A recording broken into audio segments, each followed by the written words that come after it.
नमस्कार मित्रांनो आणि मैत्रिणींनो, पल्लवी मराठी कथा या चॅनलवर आपलं स्वागत आहे. इस प्यार को क्या नाम दूं, भाग 11. मागील भागात त्याच धुंदीत त्याने त्याचे कपाट उघडले आणि त्याच्यासमोर पटकन एक अल्बम पडला आणि मग त्याने तो उचलला आणि एक एक करून पाहू लागला. त्याच्या कॉलेजच्या वेळेचा तो अल्बम होता आणि पटकन त्याच्या चेहऱ्यावर हसू आलं आणि बघता बघता एका फोटोवर त्याची नजर खिळली. त्या फोटोत ईशा त्याच्यासमोर गुलाबाचे फूल घेऊन उभी होती आणि क्षणात तो भूतकाळात हरवला. आता पुढे त्याला कॉलेजचा पहिला दिवस आठवला, म्हणजे ईशा आणि आदित्यची पहिली भेट. आज कॉलेजमध्ये फ्रेशर एंट्री घेणार होती, त्यामुळे सगळे सिनियर त्यांची रॅगिंग करण्याच्या तयारीत होते. आदित्यचा ग्रुपही त्याच तयारीत होता, पण आदित्य या सगळ्यात नव्हता. त्याला या सगळ्यात कधीच रस नव्हता, पण त्याचा ग्रुप या सगळ्यात खूप इंटरेस्टेड होता, म्हणून नाईलाजाने आदित्यही त्यांच्या सोबत होता. काही वेळाने त्यांच्या कानावर एक गोड आवाज पडला. तसं त्याने तिरक्या नजरेने त्या दिशेला पाहिलं तर दोन मुली उभ्या होत्या. एका मुलीने सिंपल पंजाबी ड्रेस घातला होता, तर दुसऱ्या मुलीने व्हाईट टॉप आणि ब्लॅक जीन्स घातली होती. मोकळे सोडलेले केस आणि पाठीवर सॅक होती. त्या मुली शशीबरोबर बोलत होत्या आणि आदित्य आणि रवी त्यांच्या मागे एका टू व्हीलरला टेकून उभे होते.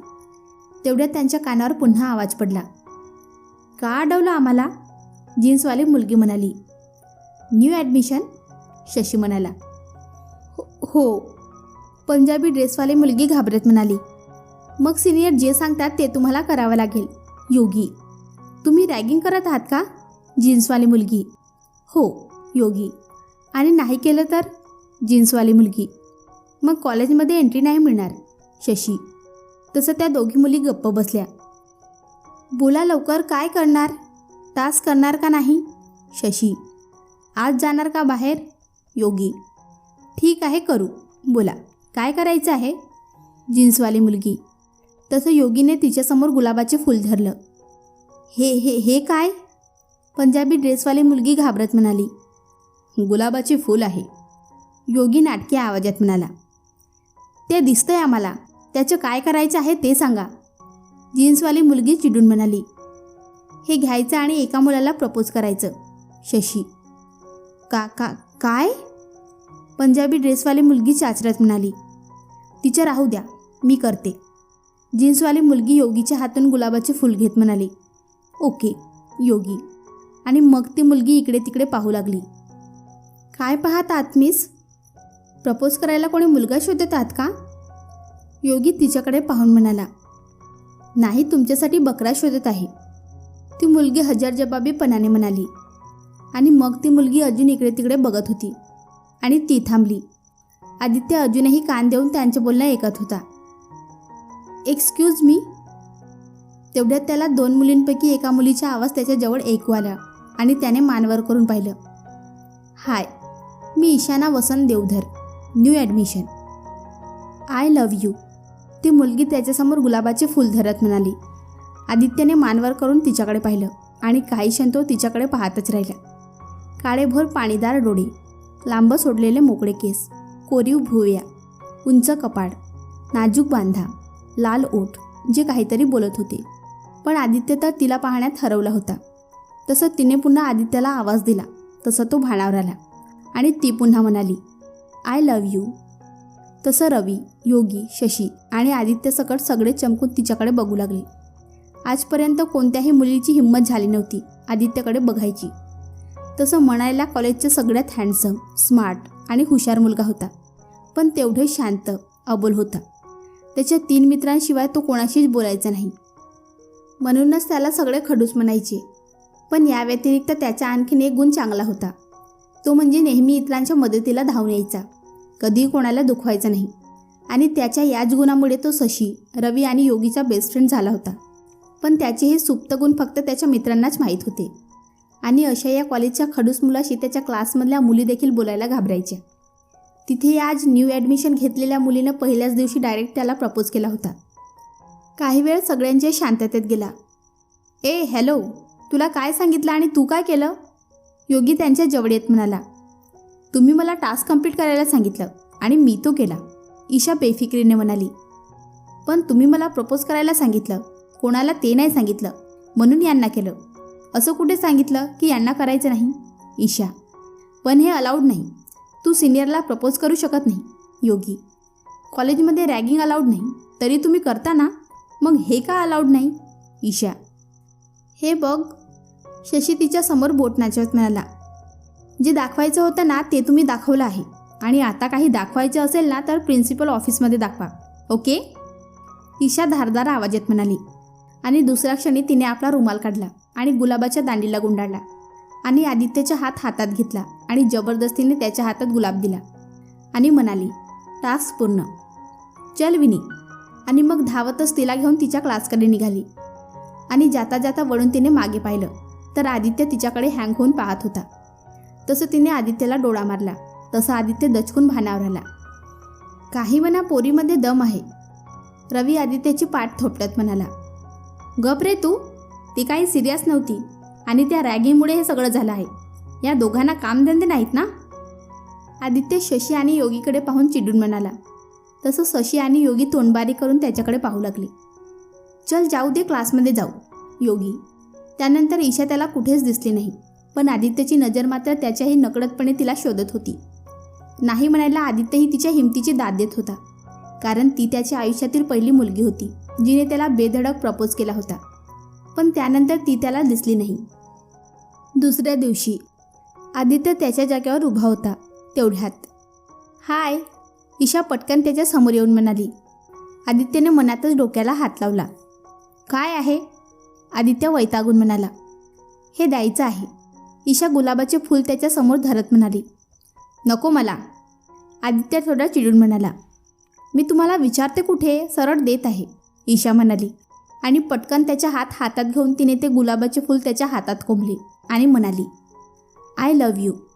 आज काटे काढून आणला आहे, बाय. आणि परत आपल्या क्लासमध्ये पडून गेली. आद्या, हे पाणी काही वेगळंच आहे. योगी तिच्या पाठमोऱ्या आकृतीकडे बघत म्हणाला. बाकी सगळ्यांनी फक्त एवढीच प्रतिक्रिया दिली. त्या दिवसानंतर ईशा रोजच जबरदस्तीने त्याला गुलाबाचे फूल द्यायची आणि पडून जायची. आता तर आदित्य तिच्या वागण्याने कंटाळला होता, कारण पूर्ण कॉलेजमध्ये त्या दोघांची चर्चा होती आणि आदित्यला कोणाच्या नजरेत येणं अजिबात आवडत नव्हतं आणि ईशामुळे तेच झालं होतं. त्यामुळे आता त्याला ईशाचा राग यायला लागला होता. आता ईशा दिसली तरी आदित्य तिच्यापासून दूर व्हायचा आणि लपून बसायचा. आता तर ईशाही त्याला शोधून दमली होती. एके दिवशी ईशाने शेवटी आदित्यला शोधलंच. हाय, कुठे गायब आहात कधीपासून? ईशा त्याच्यासमोर कमरेवर हात ठेवून म्हणाली. प्लीज मला त्रास देऊ नकोस, मला तुझ्यात अजिबात इंटरेस्ट नाही. आदित्य हाताची घडी घालून शांतपणे म्हणाला. मला माहीत आहे, मी कुठे म्हणाली आहे की माझ्यात इंटरेस्ट दाखवा म्हणून, पण त्यामुळे माझं प्रेम थोडेच कमी होणार आहे. तुमच्या माझ्यावर प्रेम असो की नसो, माझं तुमच्यावर खूप प्रेम आहे. ईशा. पण आदित्य. पण त्याआधी घ्या. ईशा त्याला पुढे काही न बोलू देता म्हणाली. हे काय? आदित्य तिच्या हातात गुलाबाच्या फुलांच्या गुच्छ बघत म्हणाला. गेले काही दिवस तुम्ही भेटला नाहीत ना, म्हणून एवढ्या दिवसाची राहिलेली फुले धरून हा गुच्छ. ईशा हसत म्हणाली. तसा आदित्यने वैतागून तिच्याकडे पाहिलं.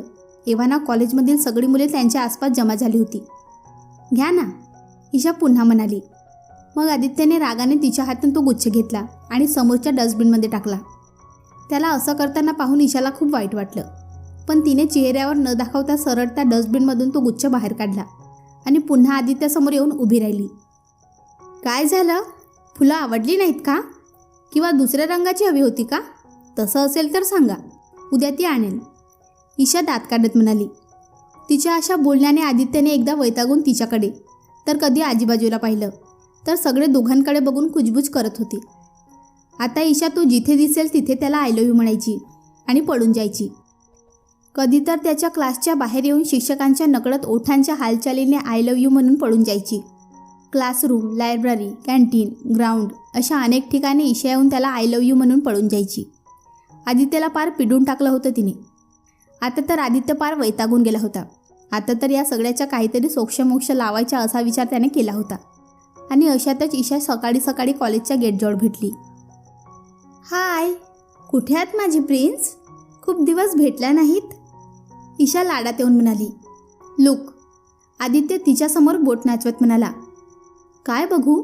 ईशा त्याच्या जवळ जात म्हणाली.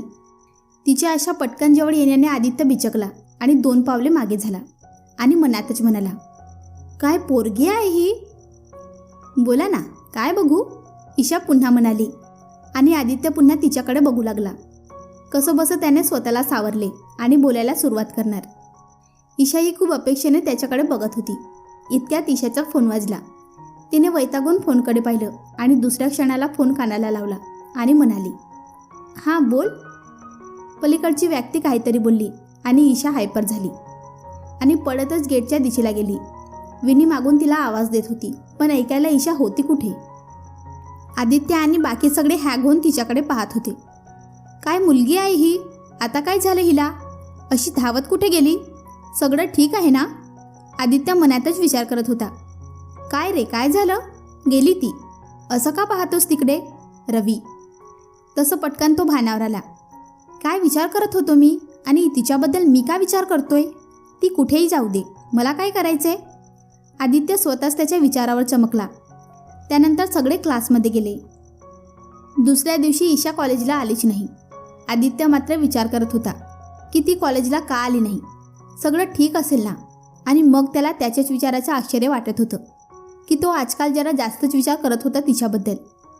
तिसऱ्या दिवशी ईशा कॉलेजला आली आणि येऊन दत्त म्हणून आदित्यसमोर उभी राहिली. काही क्षण आदित्य तिच्याकडे पाहत होता. ती जरा थकल्यासारखी वाटत होती. तिला पाहून आदित्यच्या कपाळावर आठ्यांचं जाळ पसरलं. आता ती काय करणार या विचारानेच त्याला घाम फुटला. हाय. ईशा. काय? आदित्य थोडं चिडून म्हणाला. वैतागायला काय झालं? मी तर अजून काही केलं नाही. ईशा लहान मुलासारखं क्यूट फेस करून म्हणाली. आदित्यची नजर तिच्या क्यूट फेसवर खिळली. तिला पाहून तिचं त्याला हसू आलं आणि तो गालातल्या गालात हसला आणि पुन्हा आपला चेहरा नॉर्मल ठेवून म्हणाला, लिसन, मला तुझ्यात अजिबात इंटरेस्ट नाही. आदित्य. कंटाळा येत नाही का हो तुम्हाला? ईशा विचित्र नजरेने त्याच्याकडे पाहत म्हणाली. कसला? आदित्यने न समजून विचारलं. सारखं सारखं तेच तेच बोलायचा? ईशा. आता मात्र आदित्यने रागाने तिच्याकडे पाहिलं. नाही तर काय, मला माहीत आहे तुम्हाला माझ्यात अजिबात इंटरेस्ट नाही ते, पण मला तर तुमच्यात खूप इंटरेस्ट आहे. ईशा थोडं लाजून म्हणाली. लहानपणी तू काय डोक्यावर पडली होती का? आदित्य वैतागून म्हणाला. तसं ईशाने शांतपणे मान खाली घातली आणि पायाच्या अंगठ्याने जमीन पोखरू लागली. तिला तसं पाहून आदित्यही शांत झाला. त्याला कळेना त्याच्या अशा बोलण्याने ती एवढी अपसेट का झाली. आपण काही चुकीचं बोललो का याचा विचार तो खाली मान घालून करत होता.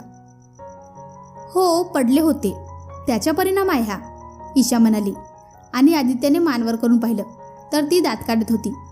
तसं त्याने डोक्याला हात मारून घेतला. इम्पॉसिबल आहेस तू, आदित्य चिडून म्हणाला. आय नो, ईशा पुन्हा दात काढत म्हणाली. हे बघ, मला तुझ्याशी खूप महत्त्वाचं बोलायचं आहे, आदित्य सिरियस होत म्हणाला. हा बोला ना. ईशा. टन टन बेलचा आवाज ऐकू आला आणि ईशाने क्लासकडे बघितलं आणि आदित्यकडे बघून म्हणाली, ओ गॉड, उशीर झाला, नंतर बोलू, बाय. आणि ईशा धावतच क्लासकडे गेली. अरे काय ही मुलगी, मला हिच्याशी बोलायचं होतं आणि ही गेली, आता काय करायचं? आदित्य वैतागून म्हणाला. तू काळजी करू नकोस, मी उद्याच हिचा बंदोबस्त करतो, योगी पुढे येऊन म्हणाला. आता तू काय करणार आहेस? आदित्यने योगीकडे पाहून थोडं चिडून विचारलं. काम झालं की सांगेन, योगी गर्वाने म्हणाला. बाबा काहीही कर, पण कुठूनही तू तुझ्या तोंड रंगवून येऊ नकोस, रवी हात जोडून म्हणाला. तसे बाकी सगळे फक्त गालातच हसले. दुसऱ्या दिवशी ईशा आणि विनी कॉलेजच्या गेटमधून आत येत होत्या की तिला मागून योगीने आवाज दिला. ईशा, ए ईशा. योगी. तसं ईशाने मागे वळून पाहिलं. तोपर्यंत योगी तिच्या जवळ येऊन थांबला. काय योगी महाराज, आज या गरिबाची आठवण कशी झाली? ईशा. माझे तुझ्याजवळ जरा काम आहे. योगी. काय? ईशाने न समजून विचारलं. ते मला जरा तुझ्याशी बोलायचं आहे. योगी. मग बोल ना, ईशा बिनधास्तपणे म्हणाली. नाही, इथे नको, योगी विनीकडे बघून म्हणाला. ईशा, मी जाते क्लासमध्ये, विनी तिरक्या डोळ्याने योगीकडे पाहून म्हणाली. थांब तू, ईशा मोठ्याने विनीकडे पाहून म्हणाली. मग तिने योगीकडे पाहिलं आणि म्हणाली, हे बघ, तुला जे काही बोलायचं आहे ना ते इथे आणि विनीसमोर बोल. नको, खूप महत्त्वाचं बोलायचं आहे आदित्यबद्दल, योगी सिरियस होत म्हणाला. मग ईशाने काही वेळ विचार केला आणि मग तिने विनीकडे पाहिलं आणि म्हणाली, तू ज्या क्लासमध्ये मी आलेच. तसं योगीने विनीकडे पाहिलं आणि म्हणाला, थांब विनी, मी काय म्हणतो ईशा, आपण आता इथे नको बोलायला. एक काम करूया का, रिसेसमध्ये कॉलेजच्या मागच्या बाजूला जी झाड आहे ना तिथे भेटूया का? योगी. ईशाने काही वेळ विचार केला आणि मग म्हणाली, ओके ठीक आहे, मग तिथेच भेटू. योगी. आणि मग योगी तिथून निघून गेला. रिसेसमध्ये विनीला तिने सांगितलं की ती योगीला भेटायला जात आहे. इशू व्यवस्थित जा हां, मला काही तो योगीचा इरादा बरोबर वाटत नाही. विनीने तिला सल्ला दिला. नसू दे, मी पण ईशाना वसंतराव देवधर आहे. असलं तसलं वागलं ना तर त्याची काही खैर नाही. चांगला बदलून काढेन त्याला. आणि तसंही मला जायचं नव्हतं, पण तो आदित्यविषयी बोलणार आहे ना म्हणून जाते. ईशा. बरं जा. विनीने नाईलाजाने होकार दिला. ओके ईशा. आणि मग ईशा त्याला भेटायला कॉलेजच्या मागे गेली. तिथे कोणीच नव्हतं, फक्त एका झाडाजवळ योगी उभा होता. बोला योगी महाराज, काय बोलायचं आहे आदित्यबद्दल? ईशा त्याच्यासमोर उभी राहत म्हणाली. तुला आदित्यबद्दल काय माहीत आहे? कॉलेजला त्याला पाहिलंच आणि लगेच त्याला प्रपोज करून मोकळी झालीस? योगी देखील सरळ मुद्द्याचा बोलला. हो खरं आहे की मला आदित्यबद्दल काही माहीत नाही, पण तो कसा आहे हे मला चांगलंच माहीत आहे. ईशा. हे बघ, तो दिसतो तसा नाही आहे. तो खूप वाईट मुलगा आहे. त्याच्या मनात तुझ्यासाठी काही फिलिंग नाहीत. योगी. योगी, जे मला माहीत नाही ना ते सांग. जे मला माहीत आहे ते सांगू नकोस. ईशा धारदार आवाजात म्हणाली. मग एक, आदित्य तुला कधीच ॲक्सेप्ट करणार नाही. त्याच्या मागे फिरून वेळ वाया घालवण्यापेक्षा तू दुसरा कोणीतरी शोध. योगी. म्हणजे? ईशा न समजून म्हणाली. दुसरा बॉयफ्रेंड शोध. योगी सरळ म्हणाला. अच्छा, पण कोण मला त्याची गर्लफ्रेंड बनवेल? कारण पूर्ण कॉलेजला आमच्याविषयी माहिती आहे. अशा वेळी मला कोण गर्लफ्रेंड म्हणून ॲक्सेप्ट करेल? ईशा बारीक तोंड करून म्हणाली. मी आहे ना, तू माझी गर्लफ्रेंड बनू शकते. तशी तू खूप सुंदर आहेस. मला पहिल्याच नजरेत आवडली होतीस. मग मी तुला गर्लफ्रेंड म्हणून नक्कीच ॲक्सेप्ट करेन. योगी दिलखुलासपणे म्हणाला. आणि दुसऱ्या क्षणी त्याच्या गालावर ईशाची चपराक पडली. लायकीत राहायचे योगी. प्रेम म्हणजे खेळ वाटलं का तुला? अरे देवाची देणगी आहे ती. आज हा करत नाही तर उद्या दुसऱ्यावर करा. असं काही असतं का प्रेमात? अरे एकावर प्रेम केलं ना तर ते शेवटपर्यंत टिकवायची ताकद आहे माझ्यात. आणि आदित्य माझ्यावर प्रेम करत नाही म्हणून मी लगेच दुसरा शोधणारी वाटले का? आदित्य फक्त माझा क्रश नाही तर माझं पहिलं प्रेम आहे तो. मला जेव्हा प्रेमाचा अर्थ कळत नव्हता ना तेव्हापासून मी प्रेम करतो त्याच्यावर. आणि तू त्याला माझ्यापासून तोडणार का? तुझी हिंमत कशी झाली? आणि मग ईशाने इकडे तिकडे पाहिलं आणि जवळच पडलेला एक बांबू उचलला आणि सरळ त्या बांबूने योगीला मारायला सुरुवात केली. आता मात्र योगीची तारांबळ उडाली. तो सैऱ्यावर पळत सुटला आणि पळता पळता तिला म्हणाला. ए बाई, मला माफ कर, माझे चुकलं ग. मी फक्त पाहत होतो की तुझ्या आदित्यावर खरंच प्रेम आहे की नाही. हो का? मग माझे त्याच्यावर प्रेम आहे की नाही हे बघणारा तू कोण? आमच्यामध्ये दुरावा निर्माण करणारा तू कोण? तुझी हिंमत झालीच कशी? आमच्यामध्ये काय ते आम्ही बघू. आमच्यामध्ये आलास ना तर तुझा जीव घेईन योग्या. ईशा अजूनही त्याच्या मागे पडून त्याला मारत होती आणि दातोट खाऊन त्याला बडबडत होती. आणि बिचारा योगी मात्र तिच्या मार चुकवण्यासाठी इकडून तिकडे पळत होता. काही वेळाने ईशा दमली आणि एके ठिकाणी थांबली. तसं तिची नजर चुकवून योगी तिथून पळाला आणि तो सरळ आपल्या ग्रुपमध्ये आला. ईशा मात्र अजूनही तिथेच उभं राहून दातोट खात होती. काय रे, काय झालं? रवीने त्याला धापा टाकताना पाहून विचारलं. कू कुठे? काय? योगी अजूनही धापा टाकत होता. मग काय कुत्रं लागलं का तुझ्या मागे? शशी त्याची अवस्था पाहून म्हणाला. नाही रे काही, बस लेक्चर मिस नको व्हायला म्हणून धावत आलो. योगी. हो का? तू कधीपासून एवढा सिरियसली विचार करू लागलास, तो पण अभ्यासाविषयी? जरा सांगशील मला? रवी गालातल्या गालात हसत म्हणाला. रव्या तू गप रे. योगी. तसं रवी आणि शशी मोठ्याने हसू लागले. मगासपासून शांतपणे त्यांचे संभाषण ऐकणारा आदित्यही आता गालातल्या गालात हसत होता. तसं योगी तिथून पाय आपटत चिडून निघून गेला. याला नक्कीच कोणाची तरी पडली असणार. तो गेल्यावर रवी म्हणाला. हो ना. शशी देखील त्याच्या होमध्ये हो मिसळत म्हणाला. आदित्य मात्र सूचकपणे हसत होता. कदाचित त्याला माहीत होतं की योगीला कोणाकडून पडली आहे. आजच्या योगीचा प्लॅन फेल झाला असला तरी त्याला शांत राहून चालणार नव्हतं. वेळीच ईशाला आवरणं गरजेचं होतं, कारण शिक्षणाच्या दृष्टीने तेच योग्य होतं दोघांसाठी. प्रेमासाठी तो तिच्या आणि त्याच्या शिक्षणपणाला लावू शकत नव्हता. यासाठी आयुष्य पडलं आहे. आधी दोघांनाही त्यांच्या पायावर उभे राहणं गरजेचं होतं. म्हणून आदित्यने लवकरच तिच्याशी बोलायचं ठरवलं. दुसऱ्या दिवशी ईशा कॉलेजला आली तर आदित्य समोर आला. तसं ईशाने डोळे मोठे करून त्याच्याकडे पाहिलं आणि म्हणाली, थोर भाग्य आमचे, ज्यामुळे आम्हाच या उगवत्या रविराजसोबत आपले दर्शन घडले. नक्कीच आम्ही काही पुण्य केले असेल, पण आज आम्ही अशी काय केले बरे? आम्हाच तर आठवण्याशी झाले आहे. ईशा ऐतिहासिक भाषेत बोलत होती. झालं? सकाळी सकाळी नाटक करून झालं? शेवटचं सिरियस केव्हा झाली होतीस तू? आदित्य शांतपणे हाताची घडी घालत म्हणाला. कधीच नाही. मी सिरियस कधीच नाही झाले आणि होणारही नाही. आणि ज्या दिवशी होईल ना तो दिवस उगवणारच नाही. ईशा दात काढत म्हणाली. बरं, तुझ्या मनासारखं होऊ दे, पण आता मला तुझ्याशी खूप महत्त्वाचं बोलायचं आहे. आदित्य. कशाबद्दल? आपल्या भविष्याबद्दल? ईशा जरा लाजून म्हणाली. तसं आदित्यने खरोखर सगळ्यांसमोर डोक्याला हात मारून घेतला.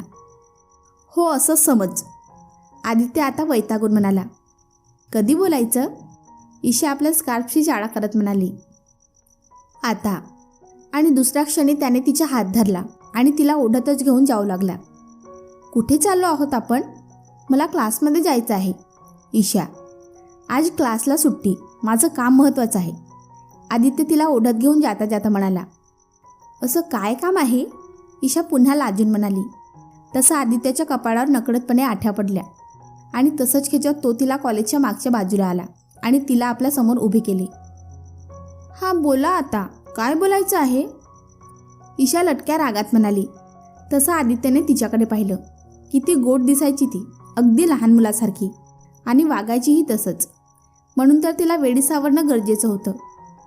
हे बघ ईशा, तू एक चांगली मुलगी आहेस. त्यामुळे मला असं वाटतं की तू या प्रेम वगैरे गोष्टीत आपला वेळ न वाया घालवता अभ्यासात लक्ष केंद्रित करावं.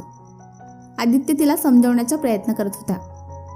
पण मी माझ्या अभ्यासाकडे दुर्लक्ष करत होते. तो करून मी प्रेम या गोष्टीला माझ्या आयुष्यात महत्त्वाचे स्थान दिलं आहे आणि तुम्ही त्याची काळजी करू नका. ईशा नेहमीप्रमाणे मस्ती करत म्हणाली. तुला कळत नाही का की काय म्हणत आहे मी? प्लीज जरा सिरियस हो ना.